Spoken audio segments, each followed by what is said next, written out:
Tuhan berikanlah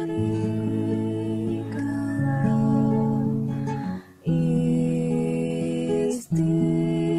Kita tahu bahwa sebagai orang Kristen mempercayai bahwa setelah mati kita dibangkitkan, atau dalam bahasa yang lebih sederhana bahwa ada kehidupan setelah kehidupan ini. Gereja Katolik memiliki kebiasaan untuk mendoakan orang meninggal. Bahkan kalau kita secara cermat mengikuti doa syukur agung, selalu ada bagian yang dikhususkan supaya kita yang masih hidup itu mendoakan orang yang meninggal, supaya mereka yang meninggal itu bisa berbahagia bersama Tuhan selamanya. Memang sebetulnya kebiasaan untuk mendoakan orang meninggal ini bukan khas gereja Katolik saja. Bahkan kalau kita melihat dalam tradisi Yahudi, dalam kitab Makabe misalnya, diceritakan bagaimana Yudas Makabe itu mendoakan prajurit-prajuritnya yang sudah meninggal supaya diampuni dosanya. Tetapi juga dalam tradisi Yahudi sekarang ini, bahkan ketika ada orang meninggal, mereka itu berdoa selama 10 bulan untuk mereka yang meninggal, yaitu doa Kadis. Juga saudara-saudari kita yang Muslim pun, sebagian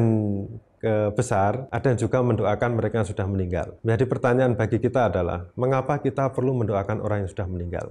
Kalau kita mengikuti tradisi Kristiani, kita meyakini bahwa kematian itu tidak pernah menjadi pemisah untuk orang-orang yang kita kasih. Kematian bukanlah kebinasaan total. Seperti kata Paulus, kematian adalah suatu perubahan. Jadi kita itu terikat kepada mereka yang sudah meninggal, dan yang meninggal sebetulnya juga masih terikat kepada kita. Ikatan dalam arti relasi. Nah, kalau kita meyakini bahwa saudara kita itu masih belum sempurna di hadapan Tuhan, masih perlu menjalani satu penyucian atau pemurnian, maka kita pun sebagai orang yang beriman, kita wajib mendoakan mereka. Karena apa? Karena ketika sudah meninggal, mereka tidak bisa berbuat apa-apa kecuali memohon bantuan kita untuk mendoakan mereka.